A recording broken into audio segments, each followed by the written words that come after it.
묵직한 향나무 냄새가 서재의 공기를 가득 채우고 있었다. 창밖은 서울의 분주한 오후가 흐르고 있었지만 이 방만큼은 시간의 흐름이 비껴간 듯 고요했다. 내 앞에는 수백 년은 됨직한 비자나무 바둑판이 놓여 있었다. 매끄럽게 윤이 나는 표면 위로 흙과 대게 돌들이 자신들의 운명을 기다리고 있었다.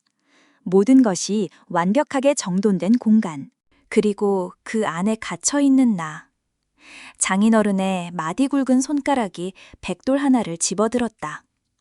나는 그 손가락이 회사의 중대한 계약서에 서명하는 모습과 겹쳐보았다. 신중하지만 한치의 망설임도 없는 움직임. 탁!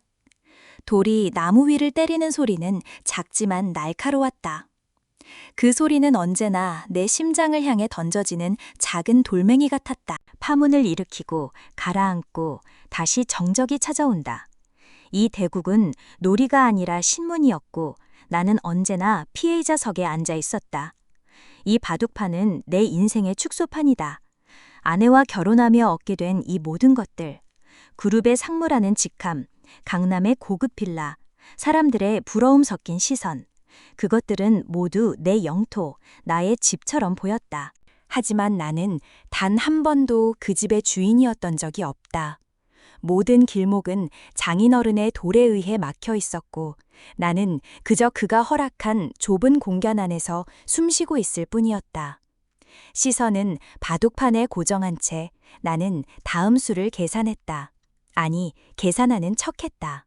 사실 내 머릿속은 온통 다른 생각으로 가득했다. 어젯밤 아내가 던졌던 말, 아버지가 당신 요즘 하는 일 마음에 안 드신대요. 정신 차려요. 그 목소리에는 걱정이 아니라 경고가 담겨 있었다. 그녀는 아내이기 이전에 이 왕국의 공주였고 나는 그녀의 부마였다. 나는 가장 안전한 수를 선택했다. 기존의 집을 조금 더 단단하게 만드는 수. 공격도 모험도 아닌 그저 현상 유지를 위한 몸부림. 이것이 내가 배운 유일한 생존 방식이었다. 장인어른이 처음으로 입을 열었다. 그의 시선은 바둑판에서 단 한순간도 떨어지지 않았다. 태민아, 내 아버님, 내 바둑은 너무 정직해서 탈이다. 심장이 쿵 하고 내려앉았다. 그는 내 돌을 보고 있는 것이 아니라 내 영혼을 꿰뚫어 보고 있었다. 모든 걸 지키려다간 결국 아무것도 갖지 못하게 되지. 때로는 내 집 한 귀퉁이를 내주고 적의 심장부로 뛰어들어야 할 때도 있는 법이다. 그의 말이 끝나자마자 또 한 번의 탁 소리와 함께 백돌 하나가 내 세력의 가장 약한 고리에 놓였다. 치명적인 급소였다. 순식간에 공들여 쌓아 올린 내 집의 절반이 숨통을 위협받는 신세가 되었다. 그는 내가 몇 시간을 고민해도 두지 못할 수를 단 몇 초 만에 결정했다.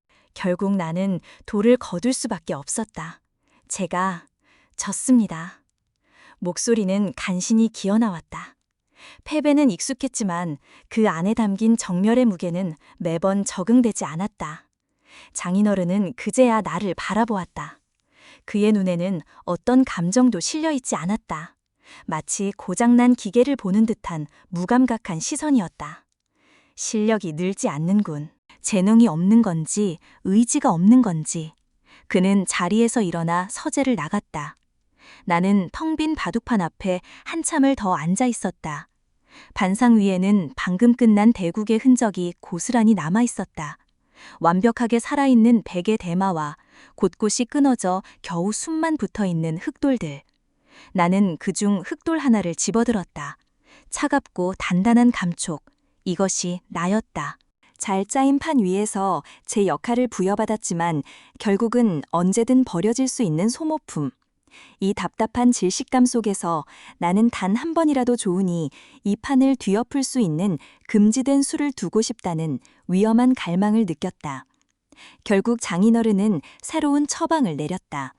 내가 아니라 내 바둑에 대한 처방이었다. 국내 최고의 여성 프로기사 출신으로 지금은 소수 정예의 제자들만 가르친다는 기원의 원장, 윤서화. 그 이름이 적힌 메모지를 아내가 건넸을 때 나는 또 하나의 감시자가 붙었다고 생각했다. 그녀의 기원은 인사동의 낡은 골목 안쪽에 자리 잡고 있었다. 삐걱이는 나무 계단을 오르자 짙은 묵향과 오래된 나무 냄새가 나를 맞았다. 시간의 덮개가 내려앉은 공간이었다. 장인어른의 서재와는 다른 종류의 무게감. 그곳이 권력의 무게였다면 이곳은 시간의 무게였다. 한 여인이 창가에 서서 홀로 바둑판을 내려다보고 있었다. 단정하게 빗어넘긴 머리카락 아래로 드러난 목선이 하얗고 가늘었다. 소란스러운 내 도착에도 그녀는 미동도 하지 않았다. 마치 바둑판 위의 세계에 온전히 침잠한 듯 보였다. 내가 헛기침을 하고 나서야 그녀는 천천히 고개를 돌렸다. 윤서아. 사진으로 본 것보다 훨씬 깊은 눈을 가진 사람이었다. 그녀의 시선은 나를 훑는 것이 아니라 마치 투과해서 내면을 들여다보는 것 같았다. 그 어떤 감정도 담겨있지 않은 맑고 고요한 눈. 그 앞에 서자 나는 처음으로 발가벗겨진 듯한 기분이 들었다. 재벌그룹의 상무 강태민이 아니라 그냥 한 남자가 되어버린 느낌. 강태민 상무님 되시죠? 그녀의 목소리는 낮고 차분했다. 시간 맞춰와 주셔서 감사합니다. 우선 상무님의 기풍을 보고 싶습니다. 저와 한 수 두시지요. 우리는 말없이 바둑판을 사이에 두고 앉았다. 그녀는 익숙한 손놀림으로 돌을 가렸고 내가 흙을 잡게 되었다. 첫 수를 놓는 순간부터 나는 위축되었다. 장인어른과의 대국과는 또 다른 압박감이었다. 장인어른은 나를 짓누르려 했지만 이 여자는 나를 해부하려 하고 있었다. 나는 평소처럼 두었다. 집을 지키고 연결을 공고히 하며 위험한 싸움은 최대한 피했다. 내 삶의 방식이 그대로 투영된 바둑이었다. 그녀는 거의 생각하는 시간도 없이 돌을 놓았다. 탁, 탁 하고 울리는 소리는 조금의 망설임도 없었다. 마치 처음부터 이 판의 모든 경로를 알고 있다는 듯이. 시간이 얼마나 흘렀을까? 판세는 이미 기울어 있었다. 나의 흑돌들은 사방이 포위된 채 겨우 연명하고 있었고 그녀의 백돌들은 유유히 중앙을 장악하며 살아 움직이고 있었다. 또 한 번의 완벽한 패배. 나는 말없이 고개를 숙였다. 그녀는 이겼다는 기색도 없이 그저 조용히 바둑판을 내려다볼 뿐이었다. 한참의 침묵이 흘렀다. 숨막히는 정적 속에서 나는 그녀가 내릴 평가를 기다렸다. 기본기가 부족하다, 수일기가 약하다 같은 귀에 못이 박이도록 들어온 말들. 하지만 그녀의 입에서 나온 말은 전혀 예상 밖의 것이었다. 상무님의 바둑은. 그녀는 잠시 말을 멈추고 내 눈을 똑바로 응시했다. 그 고요한 눈동자 속에 내가 비쳤다. 길이 너무 빤히 보여요. 심장이 얼어붙는 것 같았다. 때로는 살아남기 위해 가장 위험한 곳에 돌을 놓아야 할 때도 있는데 그녀의 목소리는 속삭임에 가까웠지만 내 머릿속에서는 천둥처럼 울렸다. 위험한 곳. 장인어른이 말한 적의 심장보와 같은 말이었지만 느낌은 완전히 달랐다. 장인어른의 말은 훈계였지만 그녀의 말은 유혹에 가까웠다. 그녀는 내 흑돌 하나를 집어들더니 자신의 백대마 한가운데 누가 봐도 자살 행위인 곳에 가만히 내려놓았다. 예를 들면 이런 곳이요. 그 돌 하나로 인해 완박해 보였던 백의 진영에 미세한 균열이 생겼다. 물론 그 돌은 금방 잡히겠지만 그 대가로 나는 다른 곳에서 숨 쉴 공간을 얻을 수 있었다. 파격, 변칙, 그리고 금지된 유혹. 그녀는 나를 본 것이 아니었다. 내 안에서 이 판을 뒤엎고 싶어 울부짖고 있던 또 다른 나를 정확히 꿰뚫어 본 것이다. 이 여자는 위험했다. 그날 이후 기원으로 향하는 발걸음에는 묘한 기대감이 섞이기 시작했다. 일주일에 2번, 오후에 2시간은 오롯이 나와 그녀, 그리고 바둑판만이 존재하는 시간이 되었다. 장인어른의 감시라는 본래의 목적은 희미해지고 그 시간은 숨막히는 현실로부터의 유일한 도피처가 되어가고 있었다. 윤서화는 말이 많은 스승이 아니었다. 그녀는 내가 돌을 놓으면 한참 동안 침묵하며 판을 응시했고 그 침묵 속에서 나는 내 수의 의미와 결과를 곱씹어야 했다. 그녀의 가르침은 말이 아니라 분위기로, 눈빛으로, 그리고 때로는 아주 미묘한 스킨십으로 이루어졌다. 자세가 흐트러졌습니다. 그날도 나는 어김없이 수세에 몰려 있었다. 초조함에 상체를 바둑판 쪽으로 바싹 숙이자 그녀의 나직한 목소리가 들렸다. 그리고는 자리에서 일어나 내 뒤로 다가왔다. 등 뒤로 느껴지는 그녀의 인기척에 온몸의 신경이 곤두섰다. 어깨에 힘을 빼세요. 시야가 좁아지면 더 큰 것을 보지 못합니다. 그녀의 손이 내 어깨를 가볍게 짚었다. 얇은 셔츠 위로 전해지는 서늘한 손의 감촉. 나는 숨을 멈췄다. 고요한 기원한 묵향과 섞여 그녀에게서 나는 은은한 난초향이 코 속으로 스며들었다. 향수 같지는 않았다.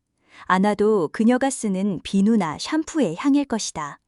그 사적인 향기는 이 고요한 공간의 분위기를 순식간에 바꾸어 놓았다.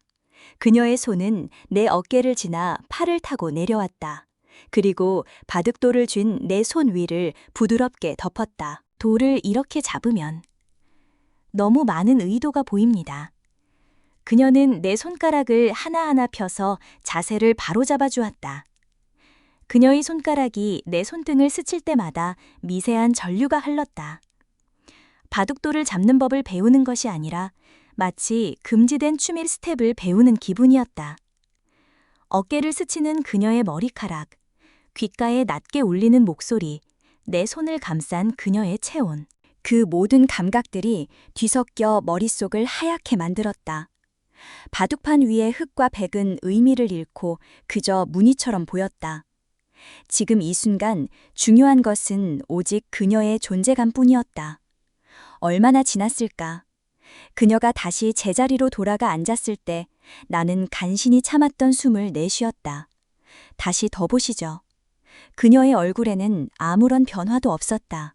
마치 아무 일도 없었다는 듯 고요한 눈으로 나를 바라볼 뿐이었다. 나 혼자만의 열병이었을까? 하지만 나는 알 수 있었다.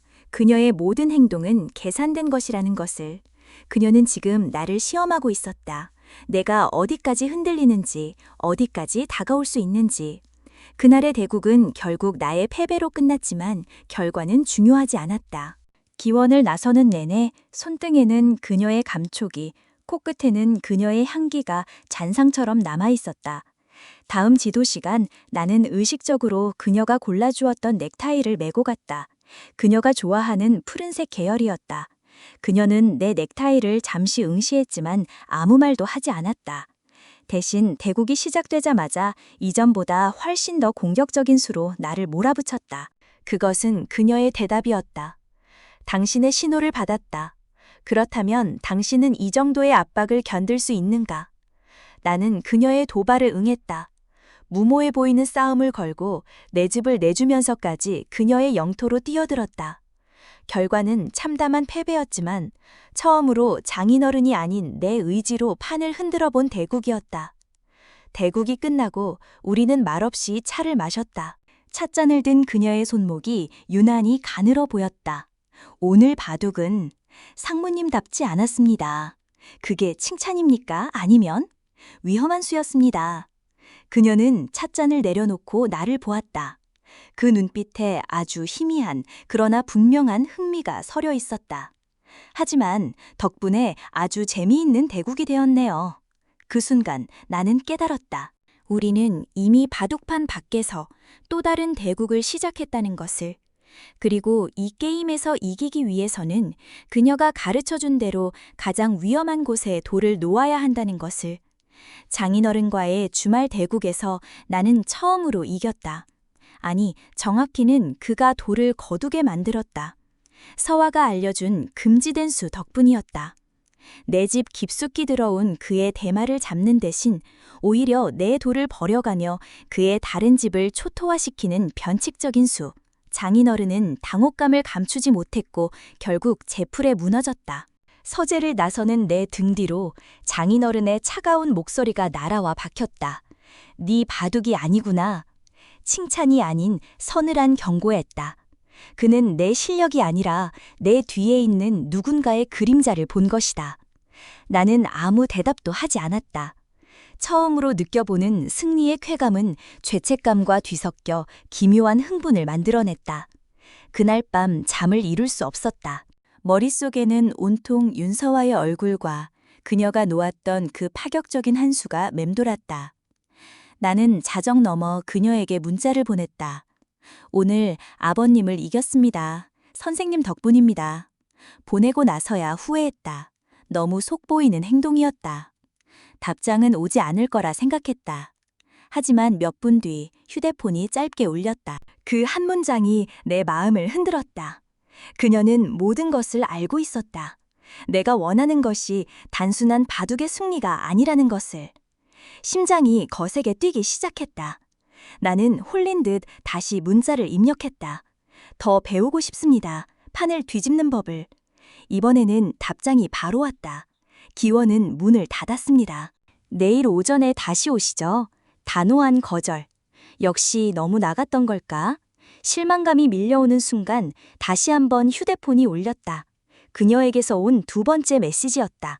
하지만 제 집 서재에도 바둑판은 있습니다. 그리고 그 아래 낯선 주소가 찍혀 있었다.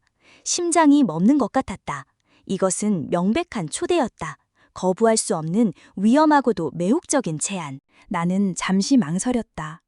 지금 이 선을 넘으면 다시는 돌아올 수 없다. 하지만 내 안의 무언가가 이미 결정을 내리고 있었다. 이 지긋지긋한 바둑판 같은 인생에서 벗어날 유일한 탈출구는 저 너머에 있다고. 그녀의 집은 기원에서 멀지 않은 고즈넉한 한옥이었다. 늦은 밤 달빛 아래 고요히 서 있는 한옥의 모습은 비현실적으로 아름다웠다. 삐걱이는 대문을 열고 들어서자 잘 가꿔진 작은 정원과 함께 서화가 나를 맞았다. 평소의 단정한 옷차림이 아닌 헐렁한 실크 가운 하나만을 걸친 모습이었다.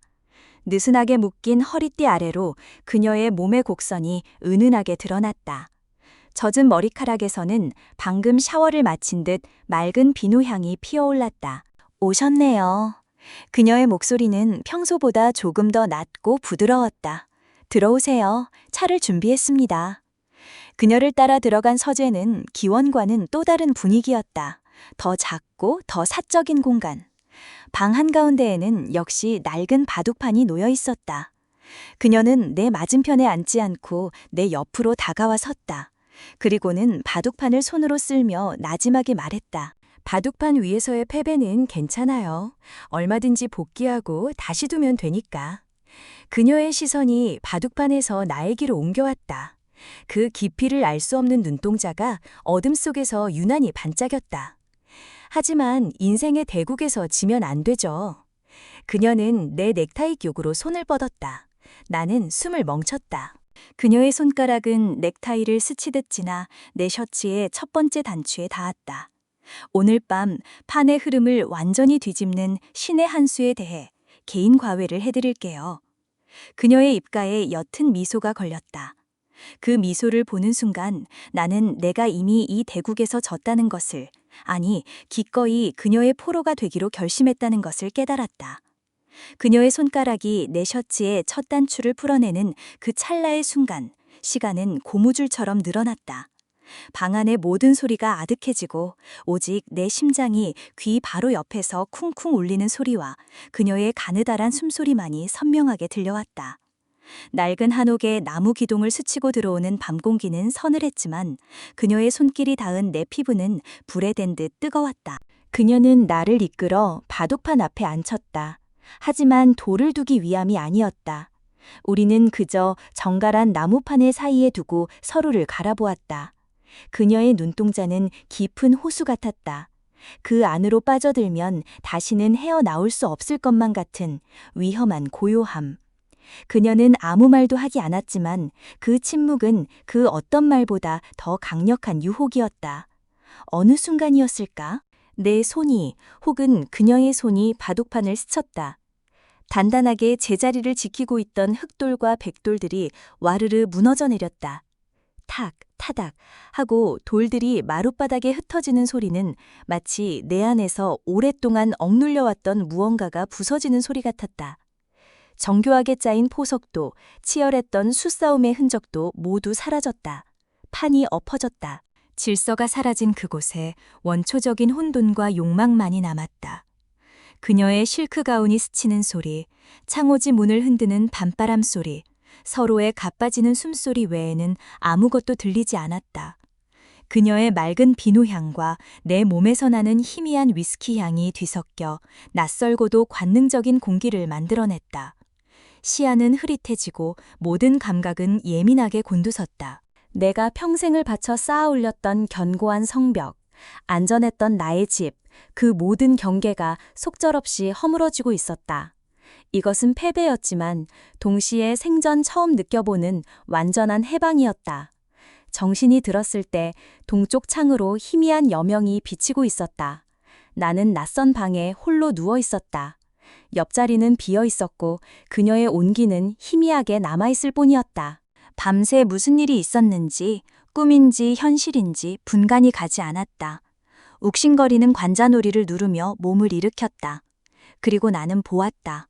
어젯밤에 전투가 벌어졌던 서재의 풍경을. 바닥에는 흑돌과 백돌이 무질서하게 흩어져 있었다. 마치 격렬한 폭풍이 휩쓸고 지나간 전장 같았다. 몇몇 돌들은 가구 밑으로 굴러들어가 보이지도 않았다. 그 혼돈의 한가운데 텅 빈 바둑판만이 섬처럼 덩그러니 놓여 있었다. 나는 헝클어진 넥타이를 무의식적으로 매만졌다. 죄책감이 목을 조여왔지만 그보다 더 강렬한 감정이 온몸을 지배했다. 의기양양한 만족감, 그리고 이 위험한 게임을 재속하고 싶다는 끔찍한 갈망. 그때 등 뒤에서 그녀의 목소리가 들렸다. 어느새 옷을 갈아입은 그녀는 어젯밤의 흔적이라고는 찾아볼 수 없는 단정한 모습으로 서 있었다. 손에는 따뜻한 차가 담긴 찻잔이 들려 있었다. 그녀는 바닥에 흩어진 돌들을 아무렇지 않게 내려다보며 내면의 독백처럼 나지막이 읊조렸다. 그 목소리는 나를 향한 것이 아니었지만 내 심장을 꿰뚫었다. 첫 번째 돌은 놓아졌다.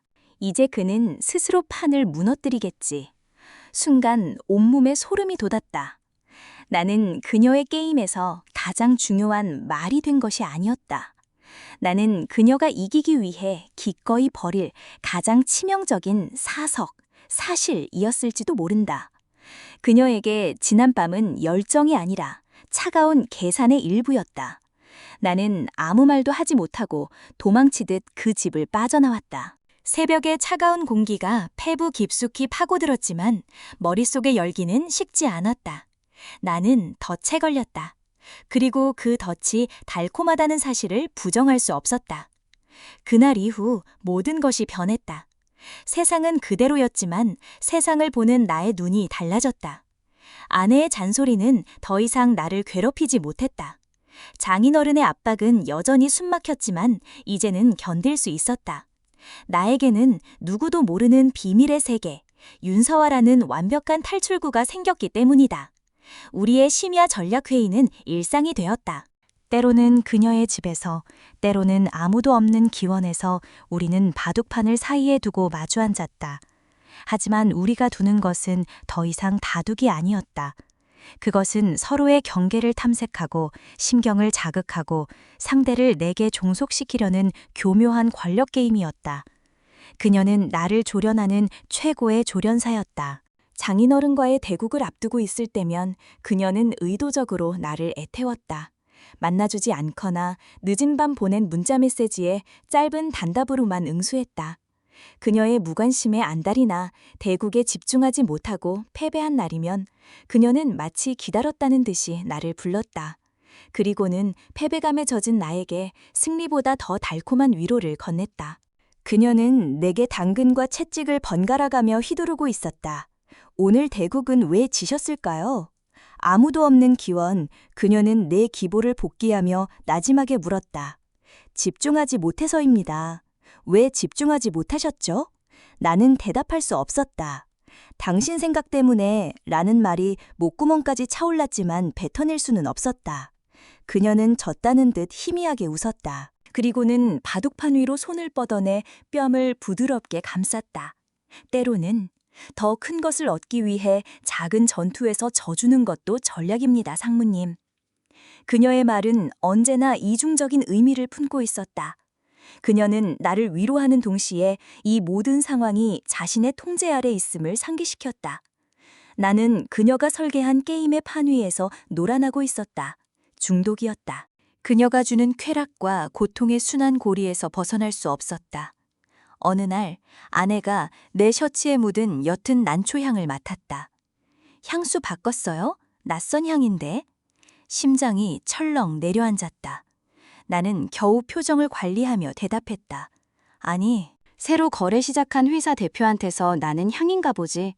거짓말은 또 다른 거짓말을 낳았고 내 삶은 점점 더 두 개의 세계로 분리되었다. 낮에는 재벌가의 충실한 사위이자 유능한 상무로, 밤에는 한 여자와의 금지된 관계에 모든 것을 거는 위험한 도박꾼으로.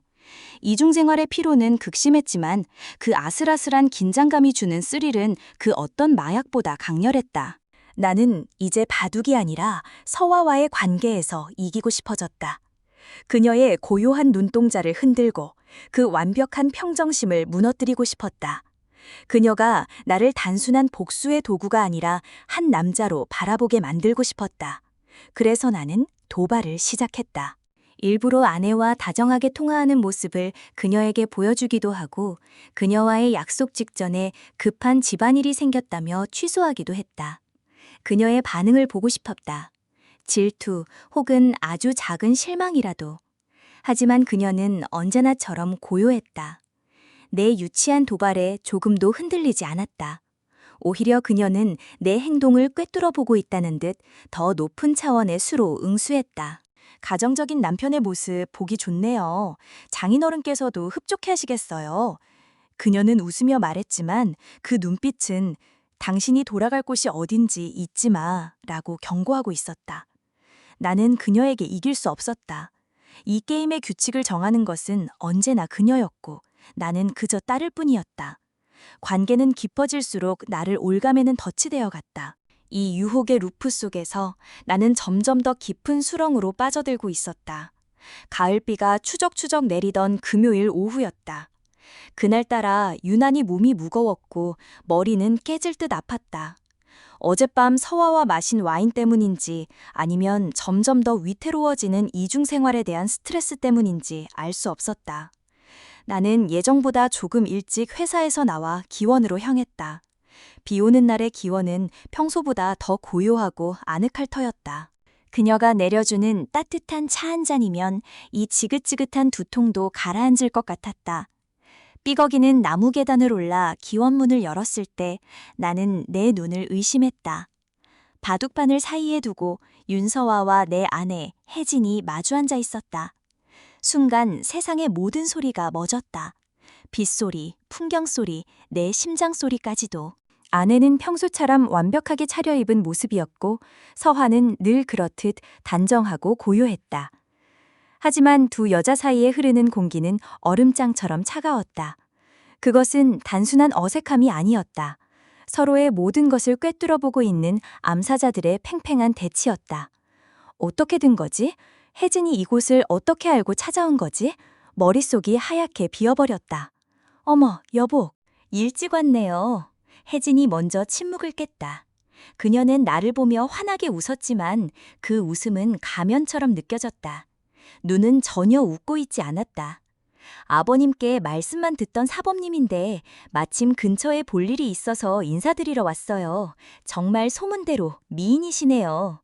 아내의 목소리는 꿀처럼 달콤했지만 미인이라는 단어에는 날카로운 가시가 숨어 있었다. 그것은 서화를 향한 칭찬이 아니라 명백한 경고였다.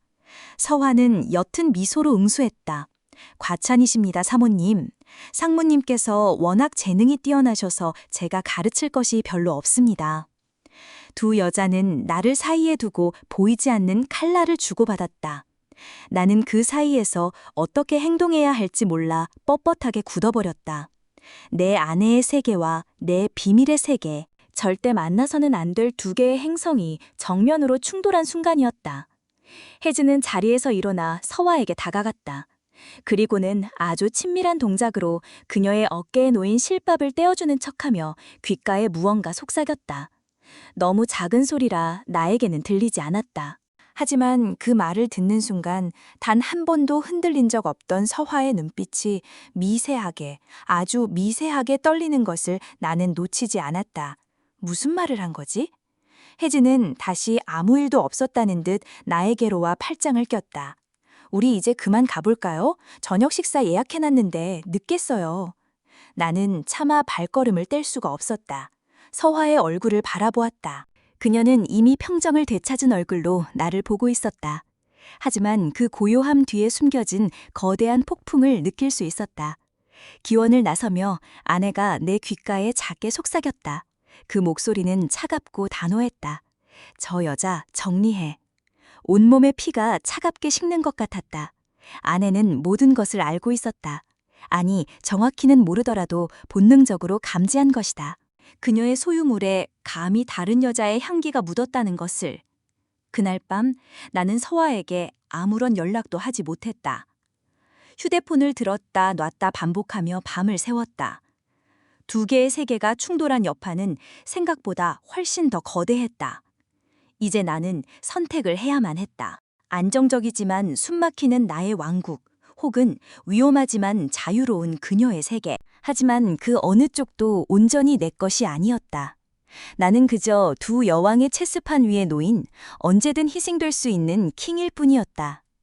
아내의 경고 이후 며칠 동안 지옥 같은 시간이 흘렀다. 집안의 공기는 팽팽하게 당겨진 활시위 같았고 아내는 나를 그림자처럼 감시했다. 그녀는 내 모든 통화 기록과 카드 내역을 확인하는 것 같았다. 서화에게 연락할 방법은 없었다. 아니, 연락할 용기가 없었다. 그녀를 만나면 이 모든 것을 버리고 그녀에게 가고 싶다는 충동을 억누를 수 없을 것 같았다. 나는 비겁하게 침묵을 선택했다. 결국 장인어른의 호출이 떨어졌다. 그의 서재는 그 어느 때보다 차갑고 위압적이었다. 바둑판은 치워져 있었고 그는 나를 마주보고 앉았다. 그 여자, 만나지 마라. 단도직입적인 명령이었다. 질문도 설명도 없었다.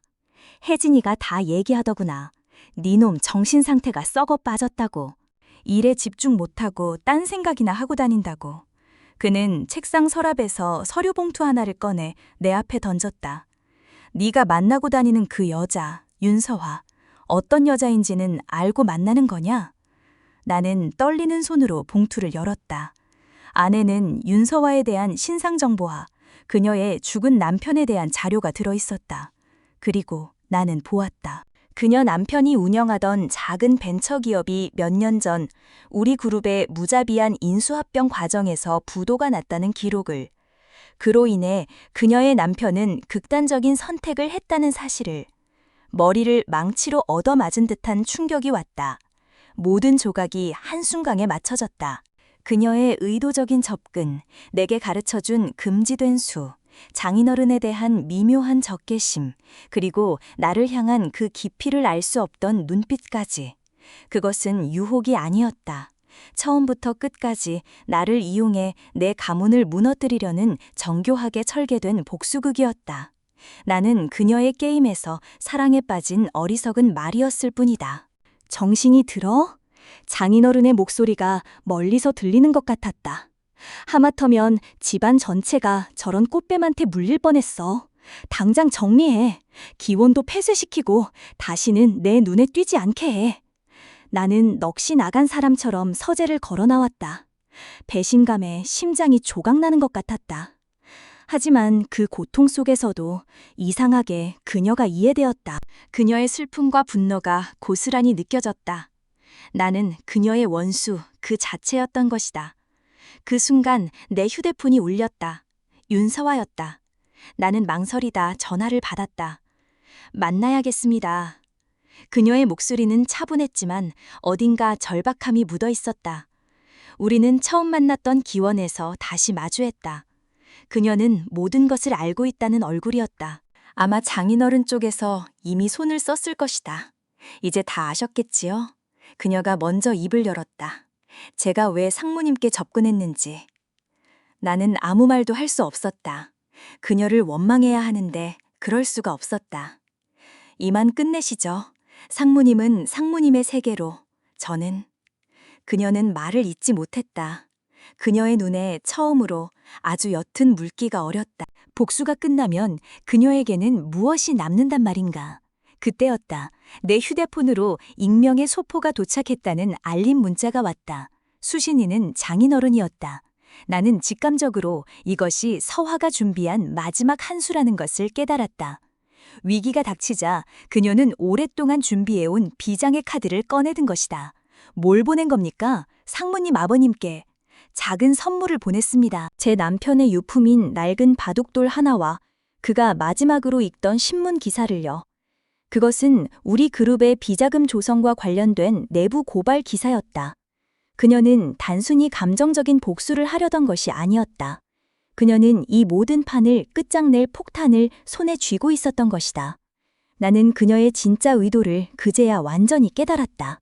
그녀는 나를 무너뜨리려던 것이 아니었다. 나를 이용해 이 부패한 왕국 전차를 무너뜨리려 했던 것이다. 그리고 그 과정에서 나 역시 파멸할 운명이었다. 나는 그녀의 게임에서 가장 중요한 말이 맞았다. 승리를 위해 기꺼이 희생시킬 가장 중요한 패석, 패실. 세상은 무너지지 않았다. 적어도 겉보기에는 그랬다. 장인어른은 서화가 보낸 선물을 받고 길길이 날뛰었지만 결국 그녀를 건드리지 못했다. 그녀가 쥔 패는 그가 감당하기에는 너무 위험했다. 대신 모든 분노는 나에게로 향했다. 나는 그룹 내 모든 지위에서 해제되었고 아내는 이혼 서류를 내밀었다. 하루아침에 나는 내가 속해 있던 세계에서 완벽하게 추방되었다. 모든 것을 잃고 텅 빈 오피스텔에 홀로 앉아 있을 때 그녀에게서 연락이 왔다. 만나자는 말도 없이 그냥 주소 하나만 찍혀 있었다.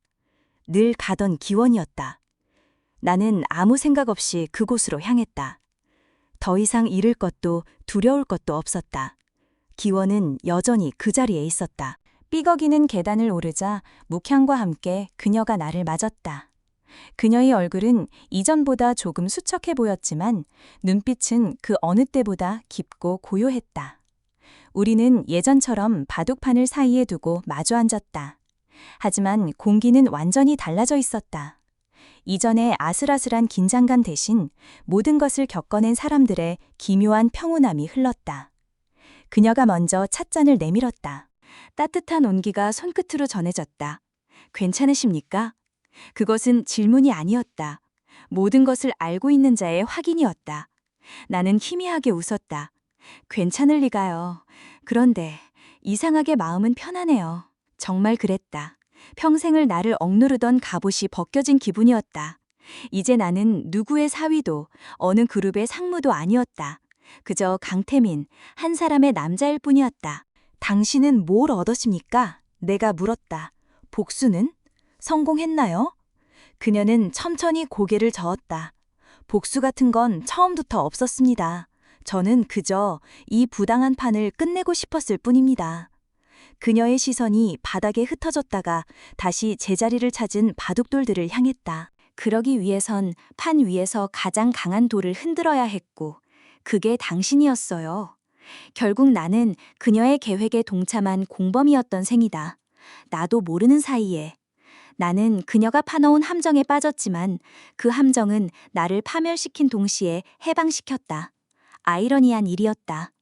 우리는 위험한 파트너가 되었다. 서로의 가장 깊은 비밀을 공유하고 서로를 파멸시킬 수도 있는 패를 손에 쥔 채 그녀는 우리 그룹의 치부를 쥐고 있었고 나는 그녀의 복수 계획 전체를 알고 있는 유일한 증인이었다. 우리는 서로를 경계하며 다음 수를 계획해야 하는 불안한 동맹 관계에 놓였다. 한참의 침묵이 흘렀다. 그녀가 바둑통을 열어 흑돌 하나를 집었다. 그리고 나를 바라보며 말했다. 이제 당신 차례예요, 강태민 씨. 그녀는 처음으로 나를 상무님이 아닌 내 이름으로 불렀다. 어떤 수를 두실 건가요? 그녀의 눈빛은 더 이상 나를 시험하거나 유혹하지 않았다. 그저 동등한 파트셔의 다음 수를 기다리고 있었다. 나는 그녀의 손에 들린 흑돌과 텅 빈 바둑판을 번갈아 보았다. 지난 시간들이 주마등처럼 스쳐 지나갔다. 억압받던 삶, 금지된 유혹, 파멸, 그리고 예기치 못한 자유. 나는 흔들림 없는 눈으로 그녀를 응시하며 천천히 손을 뻗어 백돌 하나를 집었다. 그리고 바둑판의 가장 예측 불가능한 곳, 천원, 편연, 바로 그 중앙에 돌을 놓았다. 그것은 정석에도 없는 무모하고도 오만한 첫수였다. 모든 것을 새로 시작하겠다는 선언이었다. 내 돌이 바둑판에 닿는 순간 서화의 입가에 아주 옅은 그러나 진심이 담긴 미소가 번졌다. 그녀는 내 도전을 받아들인 것이다. 진짜 대국은 이제부터 시작이었다.